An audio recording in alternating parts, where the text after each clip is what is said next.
Today's story is about a guy who scammed airlines, hospitals, banks, and even the FBI, all before his 21st birthday. Now, I know what you're thinking. Hey, that sounds like the plot of a movie. Well, that's because it is. But the real story of Frank Abagnale might be even crazier than the one that Tom Hanks chased down. Hello, Carl. Hello.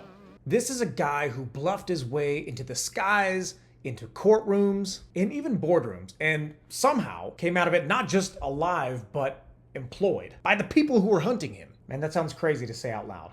Anyway, welcome to Times Crimes. Frank Abagnale Jr. was only 16 years old when he ran away from home in New York in the 1960s. His parents were getting divorced, life was chaotic, and Frank, having a knack for performance, decided to hit the road. So with no money at all, immediately started writing bad checks. But that only worked for so long. What really unlocked the game for this guy was an observation that he made. People don't question confidence or uniform. Is it alright if I write you a check for the room? No problem, sir. Great. His first big leap, pretending to be a Pan Am Airlines pilot. So somehow Frank managed to forge an employee ID. He scooped up a real uniform from the lost and found and started something called dead hanging, which is basically hitching rides on empty jump seats on commercial flights. Over 250 flights to be exact. Over 1 million miles. Dozens of hotels and meals, all comped. In this economy, dude, Frank had it made. Now hold on, I know what you're thinking. But Trey, did he ever fly the planes? No, he never flew the planes. He just looked the part. Flight crews trusted him. Airport staff just waved him through. And passengers nodded in pure admiration as he boarded this plane in full uniform with zero credentials. Again, which is also crazy because the last 4 times I've gone to the airport, I have been stopped by security every single time for random screenings. Yeah, TSA, if you have any answers to that one, go ahead and get back to me. Anyways, so as he was doing this, he was cashing forged Pan Am checks at every single stop that this guy made. Smooth paper, fake routing numbers, and just enough charm to buy him time before anybody had realized that they'd been played. Wait a minute!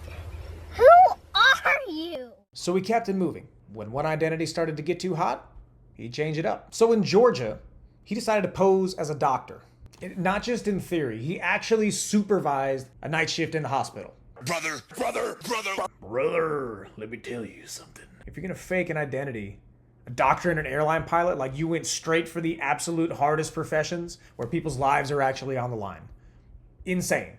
So he had read just enough medical textbooks to talk shop with the residents. And when in doubt, he would distract, deflect, or defer, like most of us throughout college. So after the whole Georgia doctor situation, he leaves. He ended up faking some transcripts and briefly became a teaching assistant at Brigham Young University in Utah. Of course, under a fake name. Okay, here we go. He also somehow managed to pass the Louisiana bar exam. Like legitimately. This guy studied in a public library for 3 weeks, took the test, and passed. Again, say what you want about the guy, but he was very intelligent, and there's no denying that fact. And he didn't just impersonate high-status professionals. He somehow managed to outperform the expectations that were already set for that standard.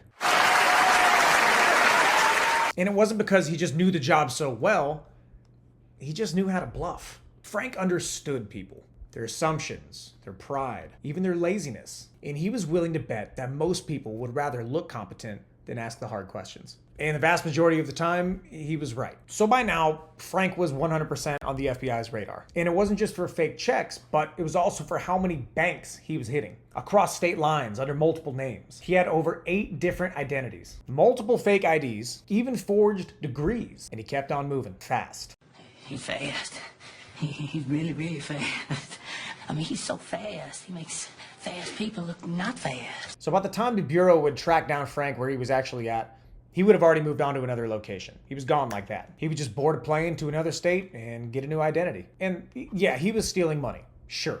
But more so than that, he was stealing time, wasting hours and days and weeks of law enforcement effort. At one point, he even managed to manipulate a hotel clerk into giving him the FBI's phone messages, just so he could read him before the agents did. Frank used charm as his weapon, and especially at a time where IDs and charisma were already half of your resume. He played the world like a casino, bluffing just hard enough to keep the house off balance. All bets. Put it all on 7.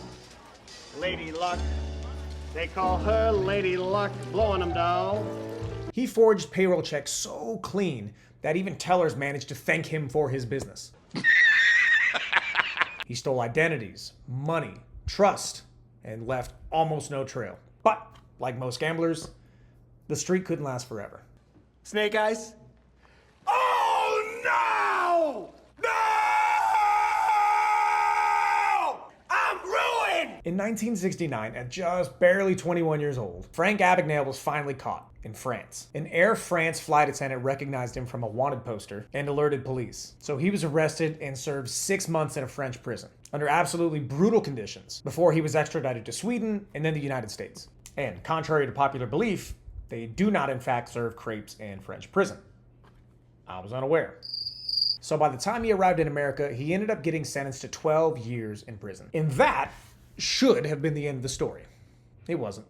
So after just 5 years of being in prison, Frank was approached by the very agency that had spent years trying to capture him, the FBI. Alphabet Boys. They ended up offering him a deal. In exchange for an early release, he would work with them as a consultant, helping to identify and stop other forgers and fraudsters. So basically, they said, you're way too good at this. Come work with us before somebody else can hire you? That's not how it works. That's not how any of this works. And it worked. Frank managed to help the eye build systems and processes to spot check fraud, ID manipulation, forgery, and other white-collar crimes. I mean, he wasn't just an informant. He was teaching agents how to think like con artists. So after his release, Frank launched a security consulting firm that, believe it or not, still operates to this day. He's worked with hundreds of banks and corporations to help tighten up their systems. I mean, he's testified before Congress, he's written books, consulted on the movie Catch Me If You Can, which is based on his real life. And believe it or not, the real Frank Abagnale makes a cameo in the movie. He plays a French policeman who actually arrests Leonardo DiCaprio. Oh, the irony. So yeah, the real Frank arrested the fake Frank. That's how meta this story gets. Now, there has been some controversy that surrounds Frank's story. There have been some journalists and researchers who have claimed that he exaggerated some details, like the number of checks, how deep his impersonations went, the timelines, things like that. And yeah, fair. There's probably a little bit of myth somehow baked into the man somewhere. But are you really surprised? But when it comes down to the core of everything, the faked checks, the identities, the chase, the turnaround, all of that has been confirmed. He was 100% a criminal, he was 100% sketchy, and he was 100% smart enough to somehow flip the system in his favor. He didn't scam people by force. He scammed people with trust. He showed up with paperwork, confidence, and just enough backstory to sound official. And most people, especially the people in power, hate looking stupid. So they just let him in the door. So yeah, Frank Abagnale, con artist, pilot, lawyer, doctor, professor, consultant. His entire life honestly sounds fake, but it's mostly true. He made the world believe what he needed them to believe, not with hacking or through violence, but with ink, paper, and sheer nerve.